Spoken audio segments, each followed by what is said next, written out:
One wrong sound, and he would die. As Onesimus grabbed the silver coins, his hands would not stop shaking, one guard catching him inside the house, and the runaway slave would never leave alive. A young slave was risking everything for one chance at freedom, but escaping the house would become the easiest part of his journey, because he was convinced to go back to the same master he had once betrayed. How did a boy willingly go back to the man he once betrayed? To understand this, we must go back to the beginning of Onesimus' story. A wealthy man named Philemon lived in a large, busy city called Colossae. He was a very important person with a very big house. He was also a Christian. Every week, he opened his beautiful home to host a church. People would gather in his courtyard to sing songs. They would share meals together. They would listen to stories about Jesus. They talked about how God loves everyone equally. But when the church service ended, the beautiful words stopped. The guests went home, and Philemon went back to being a Roman master. And in that big house he owned a slave. His name was Onesimus. Under Roman law, Onesimus was not considered a human being. He wasn't a person with feelings, dreams, or rights. The law saw him as property. He was a living tool, just like a broom or a plow, but with a voice. In fact, his very name, Onesimus, meant useful. He was only kept around because he could work. Imagine what it must have been like for him. Every week, he would stand quietly in the corner of the room, holding a pitcher of wine or a plate of bread. He would listen to Philemon and the guests talk about how God brings freedom and love to the world. But as soon as the meeting was over, he was ordered back to the kitchens. He was yelled at. He was treated like an object. Hearing about freedom while living in a cage is a terrible kind of torture. It bred a quiet, simmering desperation deep inside his heart. He did not want to be a tool anymore. He wanted to be a man. Until finally, the tension in his mind snapped. Onesimus decided to do the most dangerous thing a person could do in the ancient world. He decided to run away. But he knew the world outside was harsh. He could not survive with nothing. So, before he slipped out into the dark night, he crept into his master's rooms. He found Philemon's money. He took the silver coins, put them in a small pouch, and ran. In the first century, running away from your master was a terrible crime. But running away and stealing from your master was a death sentence. A runaway slave who stole was a dead man walking. The Roman Empire did not show mercy to slaves who broke the rules. The punishment was absolute and meant to scare anyone else who might try the same thing. If the soldiers caught him, they would heat a piece of iron in a fire and brand the letter F on his forehead. F stood for fugitive. He would wear that burn mark for the rest of his life. Or worse, they would throw him into a dirt arena with starving lions for the crowds to watch. Or they would nail him to a wooden cross and leave him to die slowly. With the stolen coins heavy in his pouch and a massive target on his back, Onesimus fled. He ran through the dark streets of Colossae. He hid in the backs of wagons. He walked down dusty roads for weeks. He made the long, perilous journey across land and sea to get as far away from his master as possible. He was heading to the massive city of Rome. Rome was the center of the world. It was a sprawling, chaotic, dirty, and loud metropolis. Over 1 million people lived there. The streets were packed with merchants shouting, soldiers marching, and carts crashing over stone roads. For a hunted man, it offered the absolute best disguise. Onesimus plunged deep into the twisting, dark streets of the city's poorest slums.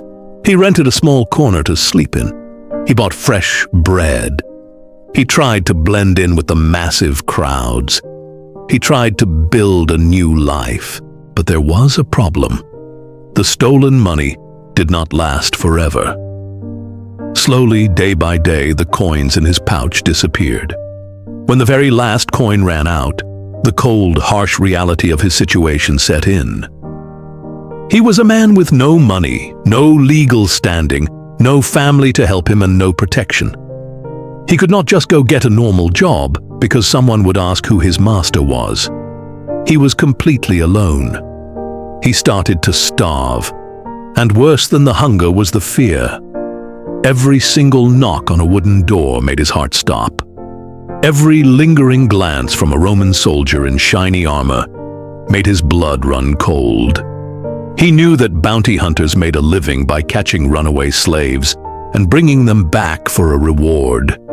Every step he took in the city was dangerous. He had run thousands of miles to be free. He was physically free from Philemon, yes, but he was now completely enslaved by his own terror.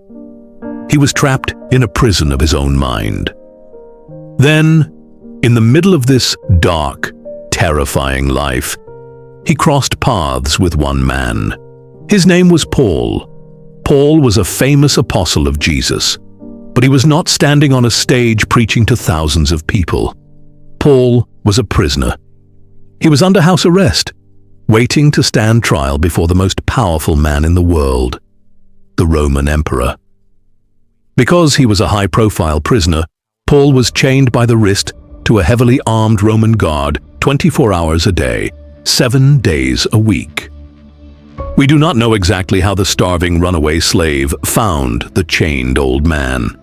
But while hiding in Rome, Onesimus walked into Paul's room. Paul could have easily turned him in. Paul could have called the guards. But Paul did not turn the fugitive in. Instead, he looked at this terrified, dirty, exhausted young man and showed him love. He shared the gospel with him. Paul spoke of a liberation of the soul that no Roman emperor could ever grant and no master could ever take away. He told him that Jesus was the ultimate king, but that Jesus came to earth as a servant to save everyone. He told Onesimus that God did not see him as property or as a tool. God saw him as a beloved son. Sitting on the dirt floor of a Roman prison house, listening to a man wearing iron chains, the runaway slave finally found true freedom. He surrendered his life to Christ. The transformation inside Onesimus was immediate and total. Before, his only goal was survival. His only goal was hiding. But now, instead of running further to protect himself, Onesimus chose to stay in the most dangerous city in the world. He decided to stay right there in that small room and serve Paul. He became a deeply trusted assistant. He went out into the dangerous streets to buy food for the aging apostle. He carried messages.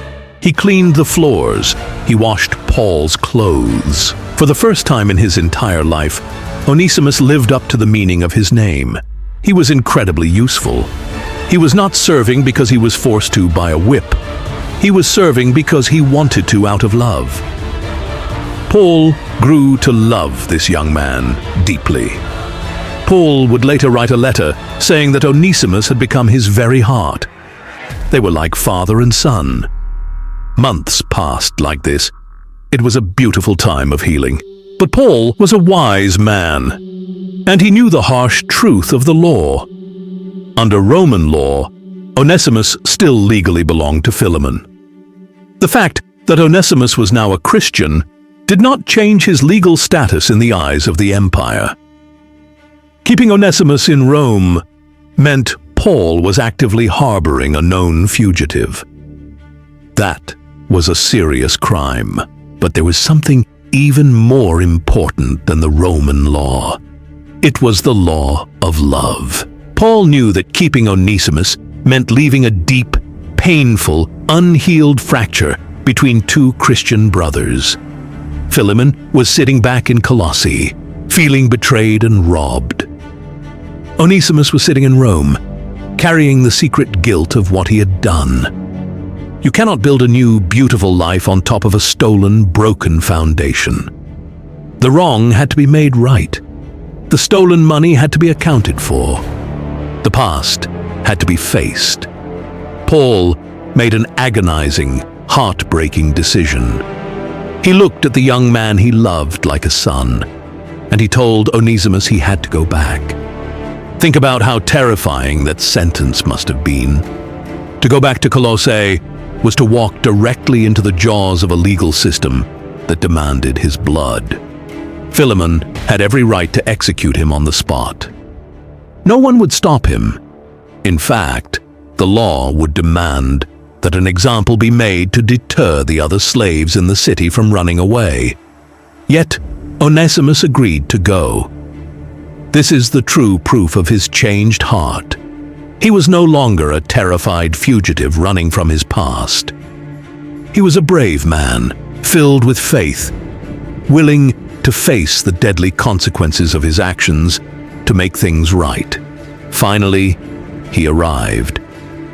Onesimus walked up to the big house. The guards surely grabbed him immediately. He was brought into the courtyard to stand before the man he had robbed and abandoned. Philemon looked at his runaway property. But before the chains could be brought out, before the soldiers could be called, Onesimus reached into his clothes and handed Philemon the letter.